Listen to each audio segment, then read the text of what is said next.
Olá, meus irmãos, a graça e a paz. Essa é a nossa segunda aula virtual da disciplina Introdução à Bíblia, que faz parte do curso Interpretação Bíblica. Nessa aula, nós vamos cobrir as duas aulas escritas da semana, que estão já na nossa página, na nossa sala de aula virtual no Moodle, que falam sobre o registro sagrado, ou seja, como a escritura foi registrada, a inspiração, e também abordando o tema da plenitude da escritura, a escritura como suficiente, como completa. Nós vamos iniciar orando e em seguida nós vamos então passar às considerações da aula. Oremos.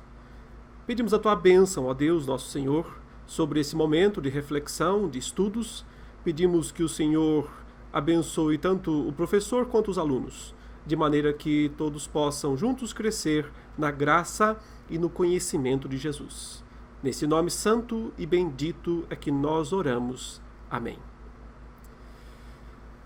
Como eu disse, a primeira parte desta aula nós vamos tratar sobre inspiração, que é chamado de o registro sagrado.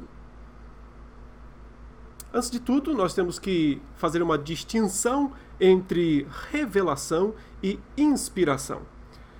Revelação é o momento, ou foi o momento propriamente dito, em que Deus falou, se manifestou, se revelou de alguma maneira aos pais, no passado, aos patriarcas, aos apóstolos, aos profetas. Então Deus apareceu ali e falou com eles. Ou então Deus, de alguma maneira extraordinária, lhes mandou um sonho, uma visão, ou mesmo agiu neles no momento em que eles estavam registrando, digamos assim. Mas nós estamos fazendo uma pequena distinção aqui entre a revelação e a inspiração, porque o registro em si já é inspiração também. Fica claro então que a revelação é o ato, é o momento em que Deus se revelou. Ele apareceu a Abraão, capítulo 17, capítulo 18 de Gênesis, lá nos carvalhais de Mamre, no maior calor do dia, enquanto Abraão estava lá à porta da tenda dele, o Senhor apareceu, o Senhor falou com ele. Isso é revelação, isso é o momento em que Deus se dá a conhecer. Inspiração é a ação de Deus sobre o homem no momento em que ele vai registrar a Escritura. Então, nesse momento, Deus age no ser humano, capacitando esse ser humano, Davi, Samuel, Jeremias, Isaías, Paulo, Lucas, Marcos, para que esse homem, esse ser humano, pudesse registrar a revelação. Então, a inspiração, na verdade, é o momento do registro da revelação. E, nesse sentido, a inspiração é a influência divina sobre os escritores, a fim de preservá-los de erros, para que eles não cometessem nenhum tipo de erro no ato do registro, e para que registrassem, então, com toda a fidelidade, os eventos de Deus, aqueles eventos em que Deus se revelou.